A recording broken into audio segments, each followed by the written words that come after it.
আজকে যে একটি রায় এসেছে, এটি একটি মামলার প্রেক্ষিতে একটি একটি খুবই জঘন্য অপরাধের প্রেক্ষিতে এই রায়টার জন্ম হয়েছে। এই রায়ের ক্ষেত্রে আপনি যেটা বললেন যে এটি সবচেয়ে দ্রুততম কিনা, আমার জানা মতে ধর্ষণ মামলার ক্ষেত্রে এটি, কারণ রায়টি হয়েছে আসলে 25 দিনের মধ্যে, মানে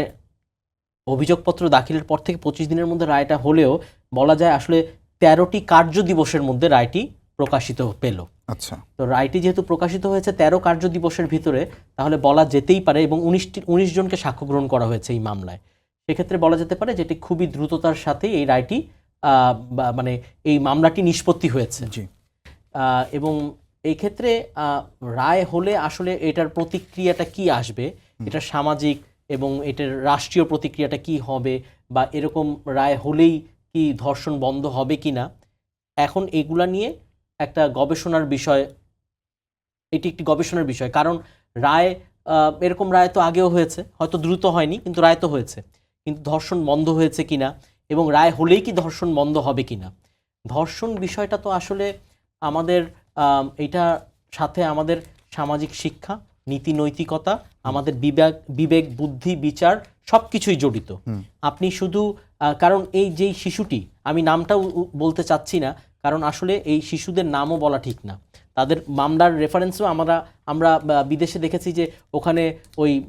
এ বি সি এরকম ব্যবহার করা হয়, আর মানে state versus A, state versus C, to hide their names.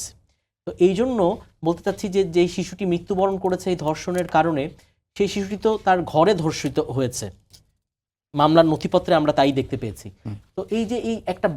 একটা বাসা হচ্ছে গিয়ে একটি শিশুর জন্য সবচেয়ে নিরাপদের জায়গা, সে তার বোনের বাসায় বেড়াতে গিয়েছে, সেখানে ঘটনাটি ঘটেছে, তাহলে এইখানে একটা নিরাপদ জায়গায় যদি এরকম, এটা একটা খোলা জায়গা না, কোনো একটা বৈরী পরিবেশও না, তাহলে এটা একটা তার আত্মীয়ের বাসায় যদি এরকম ঘটনা ঘটে, তাহলে মানুষ কোথায় নিরাপত্তা পাবে? তার মানে এটা হচ্ছে গিয়ে বোধ, বিদ্যা, বুদ্ধি, বিচার, বিবেক,